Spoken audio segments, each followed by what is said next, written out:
I think I'll work at it like a Plato, making coffee. I think that's so nice. So I'm like, I think I should do things like that. You'll But end up anyways, managing the place after a month. Because of your Maybe, yes. personality. Yeah.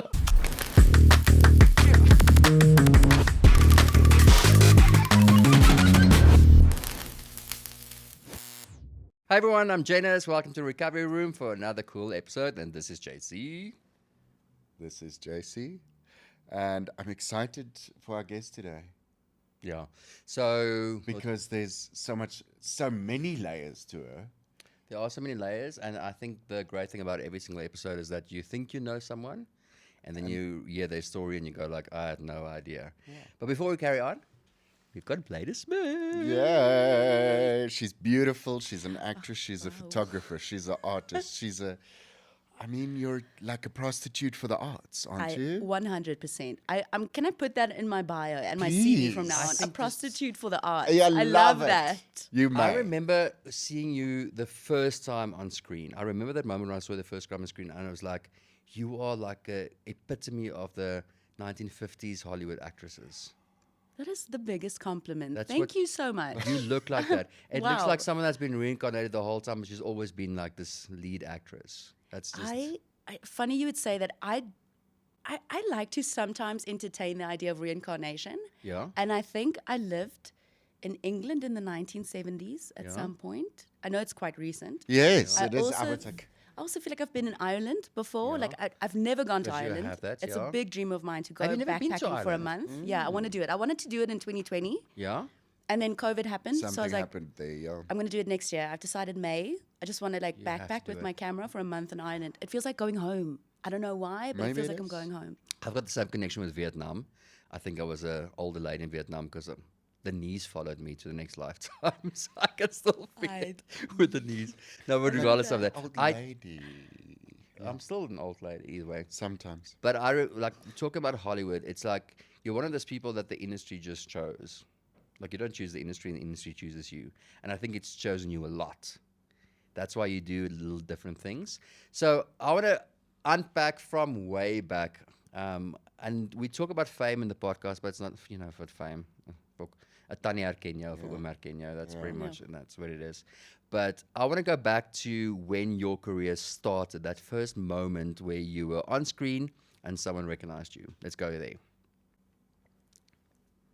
That was Laan actually. Seven Laan, yeah. I started when I was quite young though. I Mm-hmm. did start at the age of 9, but fame wasn't a thing then really for me. And at that Yeah. point, not that I'm saying I'm famous now, but no one recognized me back then. Only the people like that saw you at school or whatever knew you were acting and whatnot. But I would say Laan was the first for me. And I have a really funny story to tell, and I'm going to swear. I'm so sorry. Please swear. That's all we do here. Jay's Yeah. here. Okay, so the first time it happened, so I lived in Joburg. I lived in Linden, and not a lot of people in Johannesburg watch Laan. But anything from Bloemfontein down, it's like that's where the audience is at. Yeah, I'm from Bloem. Yes, it's anything from past there. And I started in Feb 2019. Yeah. And the episodes only started airing in April. And I was completely unaware that this was going to be a thing, that people were going to start recognizing me. And then the December, my flatmates and I decided we're going to like road trip to Cape Town and like cat sit her sister's cats. And it was going to be a one-day trip. We're going to do like one shot. And so we got up like really early, 3 a.m. I didn't do makeup. Like we got into the car. It's been about it was just past Bloem that we stopped, and there was a roadblock. And this woman cop comes to me, and she's like, "Can I please see your license?" And she looks at me, and she looks at my license, and she looks back at me, and she says, "Jere maar jy lyk kak." I'm like, "Excuse me?" I love it. What? I'm like, "What?" And she's like, "No, but you're Gabby from Laan." And I was like, "Oh my goodness, I did not realize that this is going to be a thing." And then she called all the other cops over to show them how cuck I looked. I Oh was my like, word. "Hi, yes, it's been a really long day." She was like, "Oh, but you look so good on screen." I was like, "It's just, I'm so sorry. Yes, it's been a long day." So that was like my first experience, and it was quite fun. I laughed, they laughed. It was amazing. I love that story. Yeah. It's so much. But then obviously fast forward in your career, you've done a lot of acting. Sure, work, yeah. And you are quite well known as an actress. Not well known in the word of famous, but you're quite Like, people respect your craft for what you do. Do you think so? Yeah, they do. I'm very intimidated by your craft as an actress. Why? In a good way, not in a bad way. So you have people that go to university and they train in a certain way, and I can see the motion of the acting. Yeah. It's very believable because you have to have I do have a trained eye with that. So I can see when it's the motion of the acting. And then someone comes very much like you, and it's so natural that and I've said this to you before, I said, like, when you act, I don't see that you act. Because I believe what you say, and I believe that you do. And I always try to, and I remember you've done a self-tape for me, and then I would go to the script and look at the script if you're improving, because it's so natural. So it's a good skill to storytelling, which brings me to why you are a photographer as well. Because whatever you are doing on screen, you can also capture on camera. Where did that come from? My entire brain is images. I'm a very visually inclined person. Yeah. When I listen to music, I can already see a scene in my head playing off. And the love for photography it started at the same time that the acting did. It was a way of capturing a feeling. And that's what acting is as well. It's about capturing that, like, real feelings. And I think the photography has been a way for me to tell stories without pen and paper and without cameras on me. You know what I do with Blyde sometimes with photo shoots for a lot of our actors as well? I would tell her, for instance, what I want. Oh. But I won't say, I want him to look hot. I would say, this is the essence of what I want to capture. So you can capture an essence. Yeah. And I've worked with a lot of photographers and they can't do that. I remember you giving me that compliment, and it was one of the biggest compliments I've ever received. I feel like when I started with headshots photography, I did my first headshots with another photographer, and she made me feel so uncomfortable. It wasn't on purpose, but I rocked up. I was in a very I wanted to break things down for myself. I didn't want to look too pretty or too whatever. I just wanted to just be myself, and I felt I was in a vulnerable space when I went for the photos. So I brought very plain clothes, and she was like, "Is this what you brought?" Wowie. And I'm like, this is it, yes. And the way she posed me, the photos turned out lovely, great work. But I decided to pick up headshots photography specifically because I was like, I don't want anyone to ever feel that way. You know, Oh, wow. That's why I became an agent. Because I was mistreated by my agent. It's interesting how those Like lessons. the same thing, yeah. But then still, my question is still, how do you manage to capture that? What do you see when you see someone through a screen? I think that's a really good question. I think for me, because I'm also still trying to figure out how is it possible that I am capturing that? Yeah. I can't necessarily always see it, but I feel like a lot of people tell me they feel like, wow, you've really captured me as a person. And I don't think it's something that I'm doing technically. I think it's about the conversations that I have with the people I'm taking photos of and the way I'm directing them, but having them play. I think it's got a lot to do with energy. It is. Yeah. I'm going to bring it all down. It's all over here now. I'm going to bring it down to energy. Yeah. I think after a long day of shooting, I'm incredibly tired. Yeah. Because I give so much of who you are, of myself to that person so that they feel comfortable enough to give themselves to me. So it's a give and take. Which I did use you for our guest house as well. Yeah. Wow. You remember the photos Street, on 9th Street for yes. photos? Yes, you did. And again, you were able to capture stuff, the energy of the house in those photos, that and I translates still into use that bookings. photos. Yeah. I'm supposed to update them regularly, but I still use those because that. I don't think people will get that again, and I'm scared they won't, and I don't think that's why. So it's not just with people. That's what I'm trying to say. So you have a gift for me to talk about energy. You have a gift to capture energy, and then the energy starts spinning in that where it's captured, and then translates to other stuff. Literally, for the guest house, it translates into bookings. For the actors, it translates into sales or being seen. So I don't think you always know the responsibility that you have when you do that. Because sometimes, unfortunately, in our industry, for fuck's sakes, it becomes just a job. Yeah. Yeah. And then you still have to be present in that moment because you don't realize what that one image for that actor is going to do. What does it do? That image is literally the hand that goes onto the door handle that opens the door. That's what it is. Yeah. Because we work in an industry where people are chosen based on the images first, and then they get into the room. So you're that person. You are that person. So here goes, Blyde, you do photos. You end up doing massive international campaigns for Netflix and for Blood and Water and all these things. And it's majority like big clients that you work with as well in between the headshots. Do you have, or did you have in that process, have imposter syndrome through the whole process? I don't think I'll ever not have Okay. imposter syndrome. Yes. I feel, and it's so silly, I feel like because I didn't study photography, I'll always feel like I'm far behind peers that have studied it. I get what you're saying. Yeah. I get exactly what you're saying. And because of that, and because of the responsibility, I'm fully aware of how important these photos are for what needs to happen, right? For an actor, for a booking, for any kind of thing, right? Campaign. And that scares me. And the fact that every day, even if I go do headshots at a studio in Irene tomorrow with one person, I still rock up anxious. Wow. I'm like, I need to capture this. Does it keep you on your toes? Yeah. Does Yes, it keep it does. you there? Okay. And That's why. as a person, I feel like not even in photography, in general, I feel I suffer from imposter syndrome. Yeah. And I feel like that's what makes me constantly want to grow. Yeah. I'm so scared of becoming complacent. I think the day I rock up and I tell you guys, I've got it figured out. Yeah. Please But kill we'll me. never be Okay. there. Yeah. But No, I don't think you'll anybody ever- should become It's that. also your personality type. I don't think you'll ever get to that point. Yeah, I don't because think I will no either. matter what campaigns or ads we shoot or TV shows we shoot or how the agency is growing, I will always have imposter syndrome. Always, always, always. Because I don't want to use humble because people use humble as like a keyword for nonsense, yeah. But it keeps you on your toes because you have to do that. So, Blyde, obviously your career is growing as an actress. You're doing great work. You recently The did fame great- part is kind of the you fame set part is yourself set, up now. It's where you are, and then your photography is going, and then life sort of whiz you.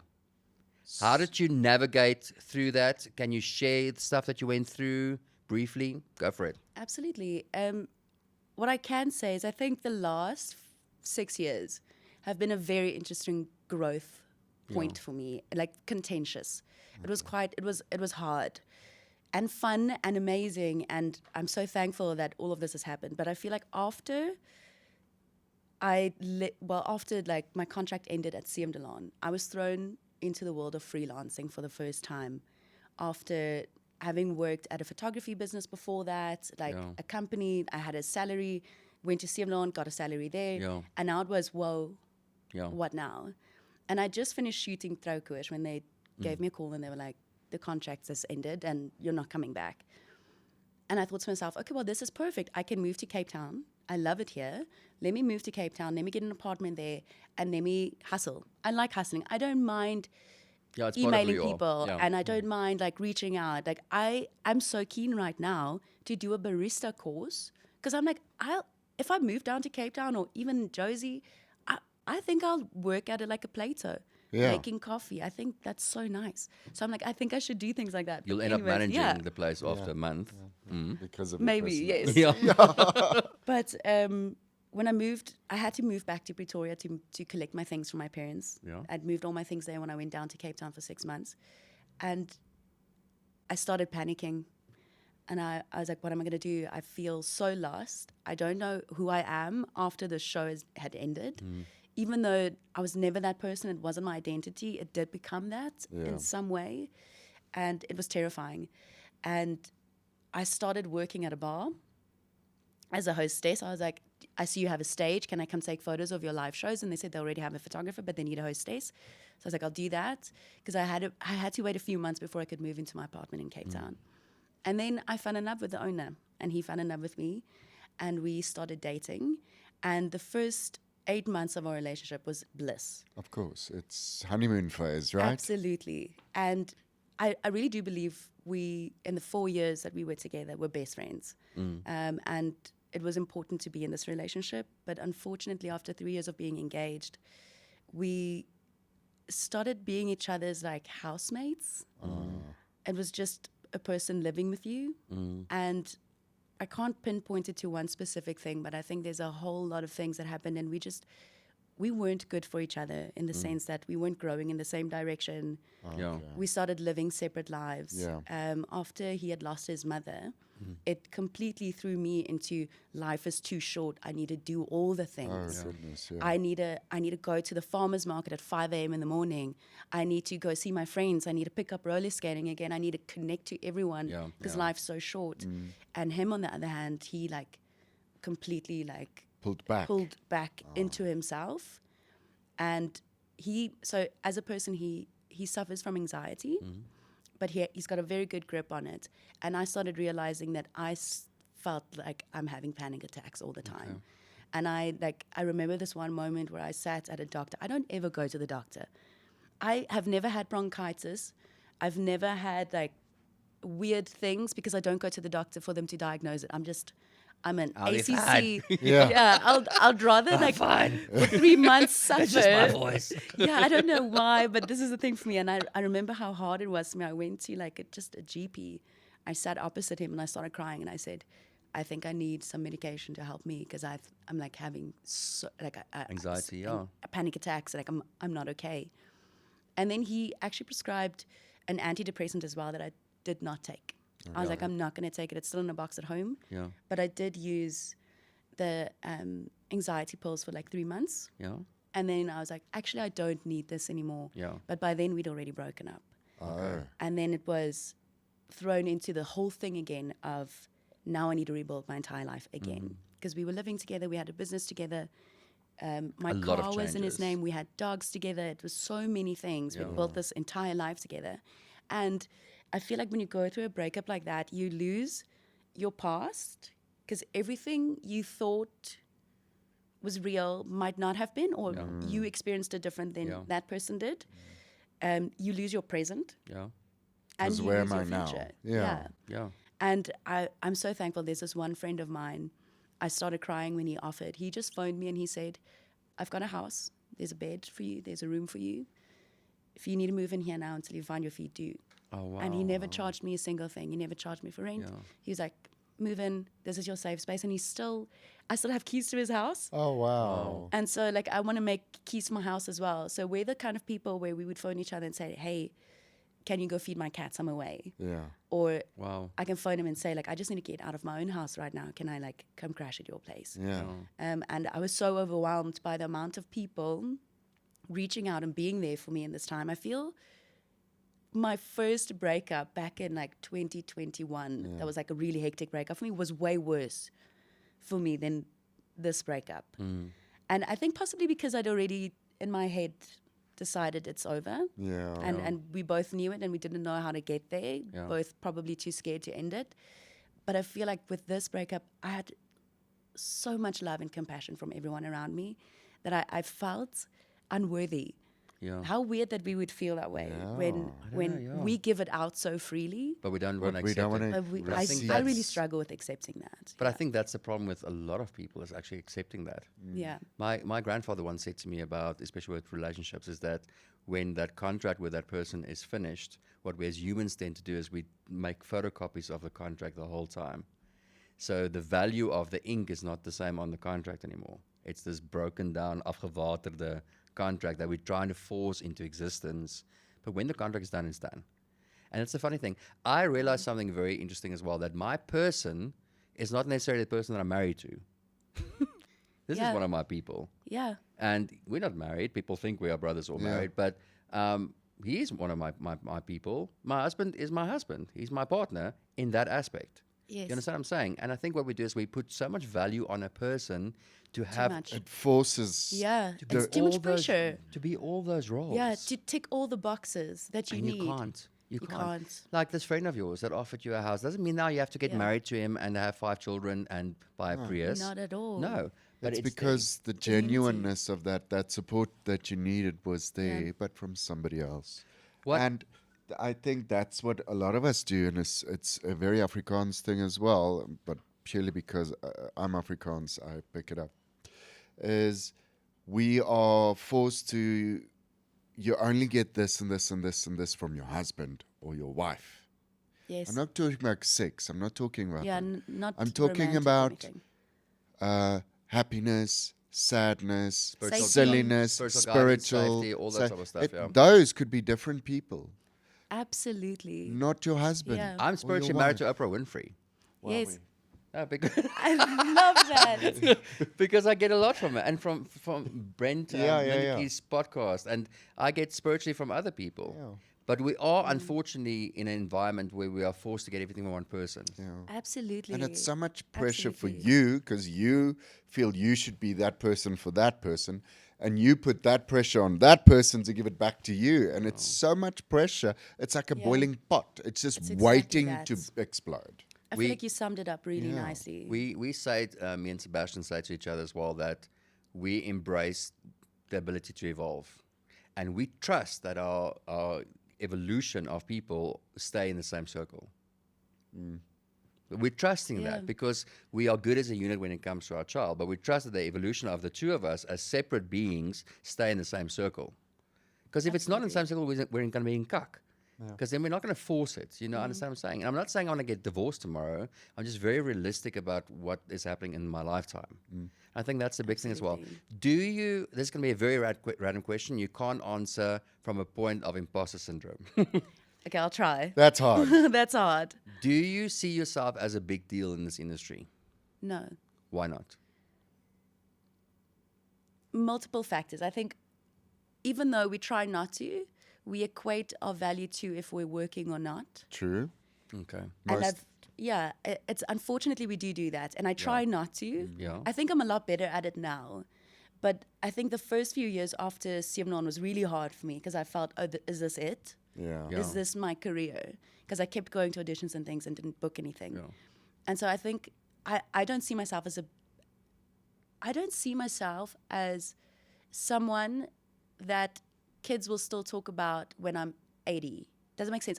Let me say this. I did Kykenet's publicity photos, and meeting Hans Strijdom Yes. was 5 minutes. It was such a quick shoot. I was like, I'm not gonna do Yeah. too much. Yeah. I was like, this moment is just too big for me as well. It was 5 minutes, but it was amazing Yeah. to be in the same room as this man, right? And I think I don't see myself as one of those greats that will years after still Yet. be there. Do you know what I mean? Yet? Because Or at all? I don't think at all. I think because I'm dabbling in so many different things, it's not just one thing that I don't think I see not as an actor. Let me say that. Okay. Possibly in other work that I might do. Yeah. But I don't think as an actor. Because the industry is so big. So what But that was a great answer that's a Thank you. beautiful answer. because it's honest and I just feel it came from an honest place. It's a good answer. And Thank you. what we always discuss is that the industry involves so many different facets. It's not just acting or performing or presenter or photographer, whatever. And I've allocated a personality and an energy around the energy. So for me, it's a woman, and she's in the late 50s. It's always been there. So I have active conversations with the industry to hear, because when it goes quiet for you as an actress, she's trying to tell you what you're busy doing, what you're supposed to do. And if you listen, you actually know. Yeah. But what I can see in your career as well, and the last thing, and you spoke about prior to us starting the podcast, is about concept creation. Where did that come from? Because you always have ideas? I think I do always have ideas, but I also suffer from creativity fatigue sometimes. And then I Yeah, it's panic, normal, and then yeah. I'm like, there are no ideas. Yeah. Especially when someone's like, you have to think of a pitch right now. Then I'm like, panicked. Yeah. What so do I elevator write? What pitches do are I... not for you. Yeah, then I go, swat Yeah. cut. Yeah, literally.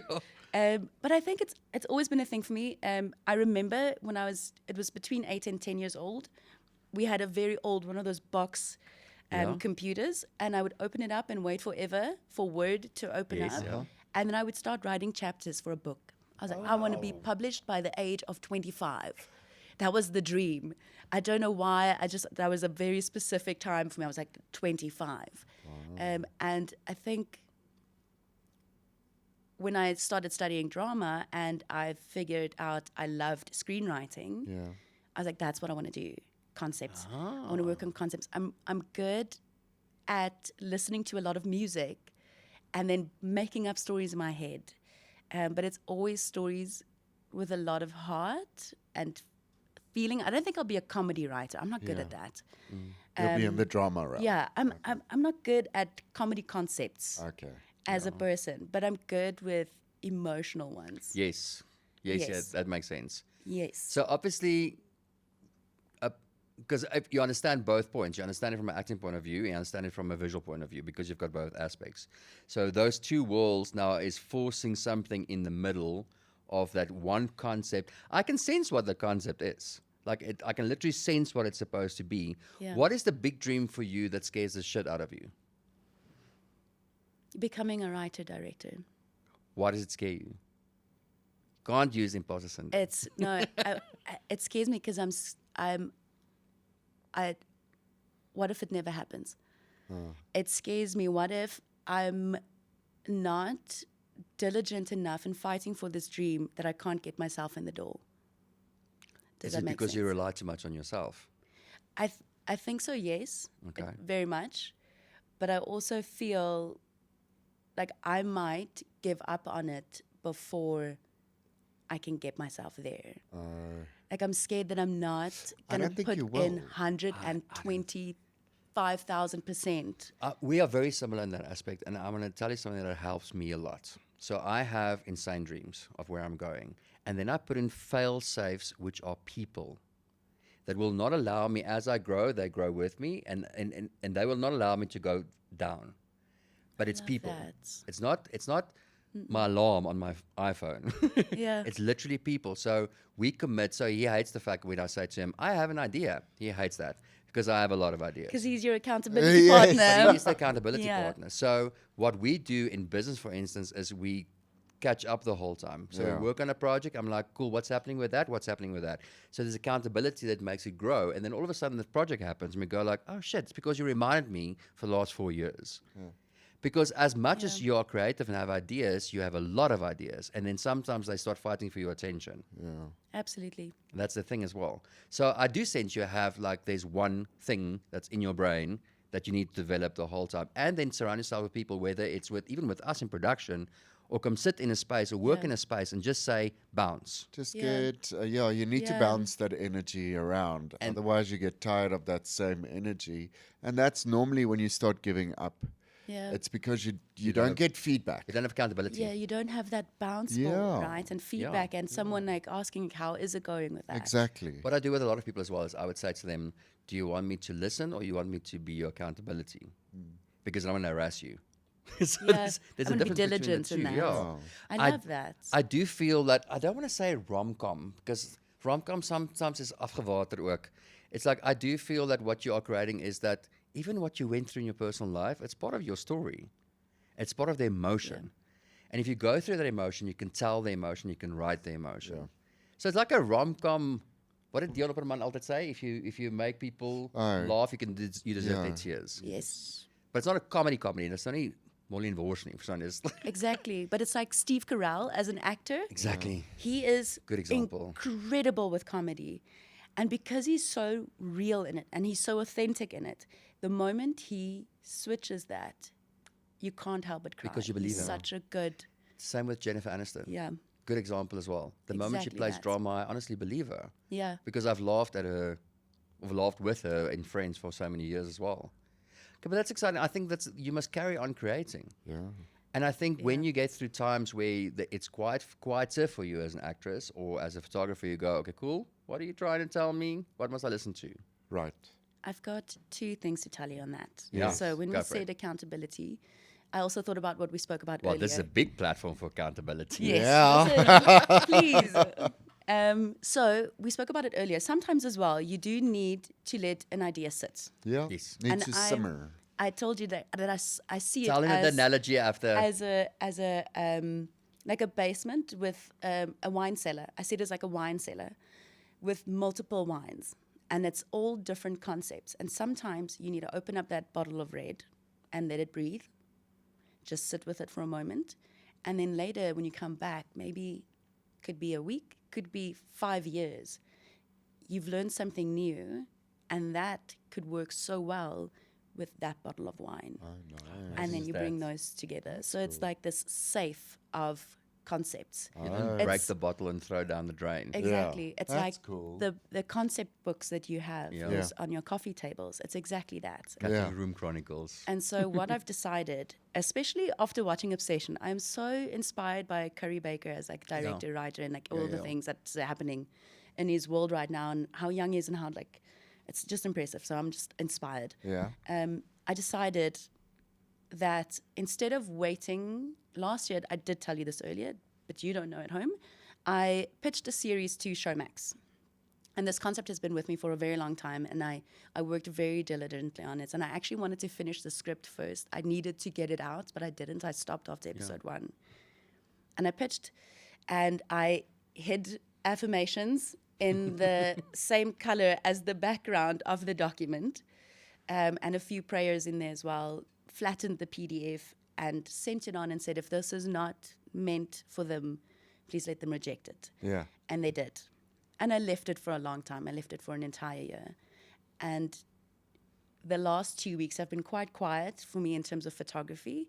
All my shoots are happening next week and the week after. So I had 2 weeks of what am I going to do with myself? And I decided I'm going to buy Scrivener, which is the equivalent of Final Draft for manuscripts. Yeah. Okay. And I decided I'm going to turn this series into a book. Nice. And then I want to I did that. I bought the app and I got 11 books. 7 of them are from how to writers. Yeah. So it's books on structure. There's an emotional thesaurus that every single emotion you can think of in this entire world has pages of how you would see that in someone, in their body. Wow. So when you're writing, because it's a whole different medium for me now, I have to teach myself from Yes, of scratch, like course. how do you take a The screenplay to a novel? And how cool to have this thesaurus Yes. of this person, feelings. instead of saying in the book, this person is angry, you explain what they're doing. Yeah. And have the readers, I want to be a Sally Rooney writer. Yeah. She doesn't explain too much. She No. gives it up to you. Yeah. I don't want to be a Colleen Hoover. Yeah. Much love and respect, but Yeah, but you don't want to like Sally literally- Rooney is like my yeah. go-to. And so I've decided I want to write the book, hopefully get a publisher. I'm going to fight till I get a publisher. Yeah. And then I want to opt for first, that I would be the first choice to make it a That is screenplay. brilliant. Nice. And You then see, you direct it, opened the yeah. bottle of wine. But that's not a Yes. far-fetched dream it's not a far-fetched dream. at all. Just what if it's a really shitty book? What if I'm really shit at it? But then I've learned a lot, right? So it's not the worst. No. So if because- Steve Jobs went, what if this is not going to work? Yeah, fair. Yeah. We are our worst enemies, are we not? Yeah. We are the master bullshitters Of our own lives. because I became an agent when I knew fuck all, Yeah. like literally, and I now know 5 things more, but still learn every single Yeah. day. And I think even when we started producing, like we knew nothing. No. When I started writing, I knew nothing. When whatever we're doing, we don't necessarily know because going to the deep end and just swim. But do you not feel, because this is what messes me up in life, the more I know I know nothing. True. Because you get into Yes. your head, because you overthink it. I know nothing. It's the more I learn, the more I realize that I know don't so know little anything. in life. There's But I And think then that's an that- age thing as well. The yes, older you get, the more you think that way. Yes. I've realized 2 things. I go, what do I believe in and what do I like? I like admin. Full stop. What do I believe in? That we're all connected. That's enough for me. That's enough. Because when I you're like young, that. you remember when you're young, you want to have 5 million friends as well. Yes. And now I tell people, not even a joke, literally, I tell them I don't have capacity for new friends. He does, and I there had to right tell now. him. I had I to tell literally him tell you can't people- say it to someone. You can like- think it, like, but you can't say You're it. Yeah. awesome, but I don't have capacity for new friends. I've started doing that as well. I'm like, Can't. I have my people now. Yes, and that's fine. Yeah. That's fine. And it's to find your voice within that. So when you create something, it's just authentically you. Because whatever you are writing, there's no other Blyde. No one can tell that story on your behalf. You have to tell that story. Yeah. And then trust it. And once again, we spoke about this earlier as well, is when you create the energy around that, it cannot be destroyed. Just because it's not picked up immediately doesn't mean it's destroyed. We were in the same position. Like, we pitch so many things, Blyde. And when we create a character from scratch, it's now a living organism. That character is alive. Yeah. But it's sitting there in the cast somewhere or in our coffee table book. But eventually they marry with another character in that book somewhere else, and another concept is born. And I think that's why it's trusting the process as well. Can I tell you one thing? Please. I refuse to be blasé about any of my work. A lot of people are like, no, you just need to keep pitching different ideas. Just pitch more. Send 50 pitches to whoever, right? That's valuable and that's important. And I think if I really tried, I could do that. But I like to marry my ideas. I like to live there, and I like to live with those characters and create it from an authentic place. Like I like to be obsessed with that in that moment.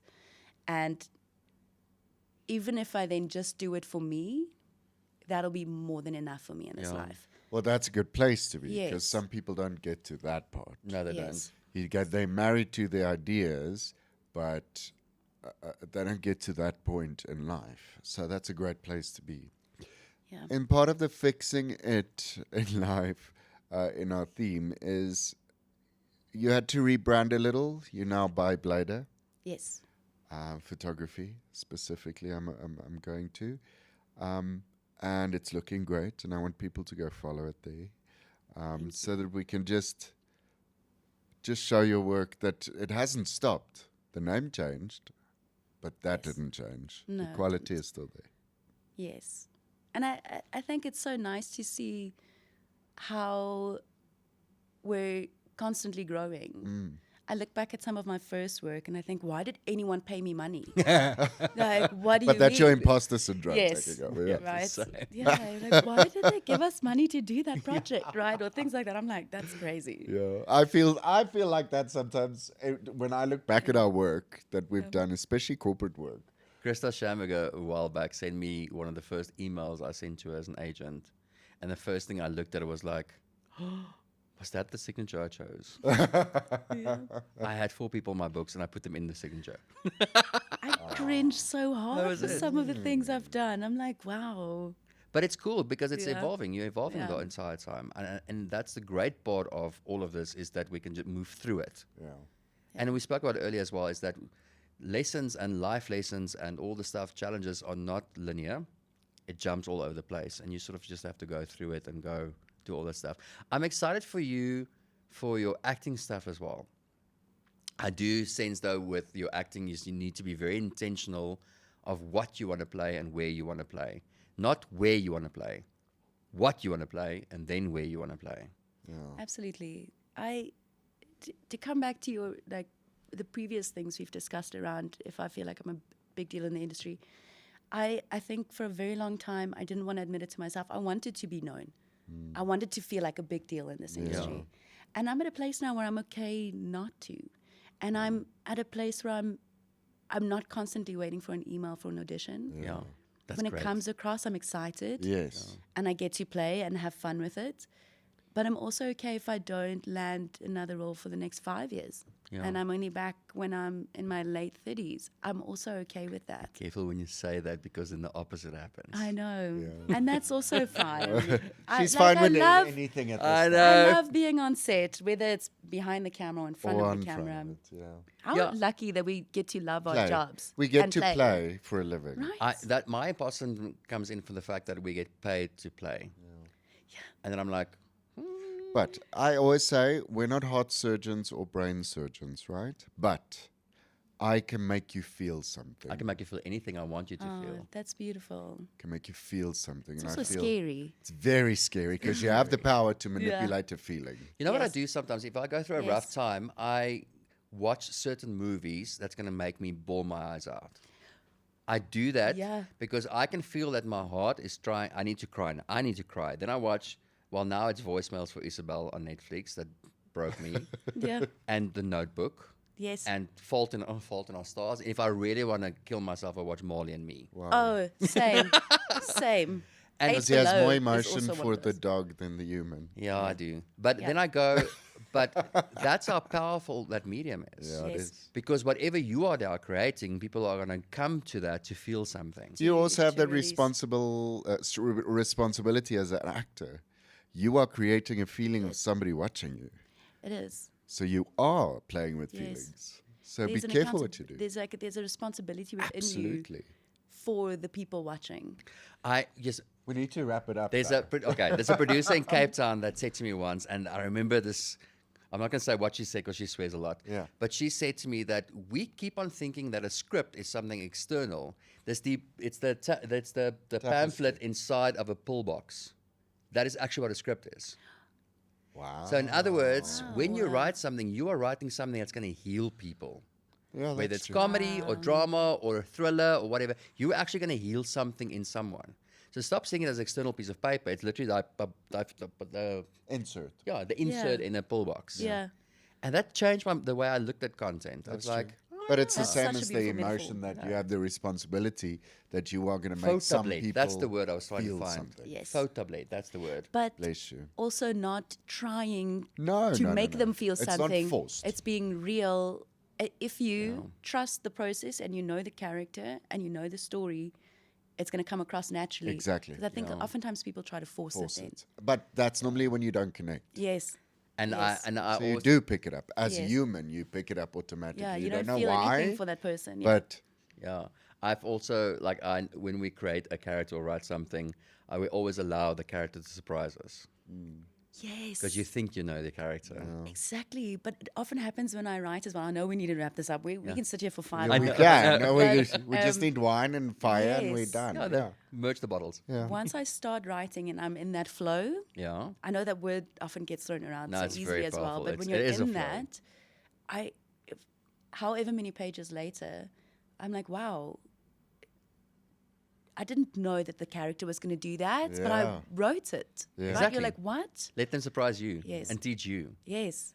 Listen, Blyde, we can talk forever. Let's wrap it up. So where can people get hold of you? On Instagram, it's just Blyde Smit, and Yeah. then the photography page is by Blyde. And tell me, are you doing shoots across the country? Yes, I am. I'm 1 foot in Cape Town at the moment, 1 foot in Joburg. Okay. I'm actually taking my car down in August Okay. with my cat, and going to be there down for like a month or two, doing some shoots there. But also, if you're in Bloemfontein, we spoke about Bloemfontein. If you are the traffic cop, then you want photos, you can grab later. Yes. Universities. Very much. And especially, I want to do a special shout out to all the universities. This is what headshots shoot like when you approach the industry. Yeah. This is what it's supposed to look like. So Thank please you. just jump on that wagon because it's a very good wagon to jump on. But thank you for your time. Thank you for being here. We're excited to be part of your journey. And Yeah. we are literally there to help you be accountable for stuff. We're cheerleaders. I'm huh? going to take you up on You that. have to do it Cheerleaders. because we are that fail safes and go, where's this? We'll where's call you this? on your bullshit. Yes, I And like we- that. I and- need that. And we love the industry more than the politics. Yeah. Yes. So let's do that. But Thank thank you I love so that. much. Thank you. Thank you for being here. Okay, And guys. that's it from our side and our guest. Remember to own the fame, To learn from the fuck ups and to keep on fixing it. See you next week. Cheers.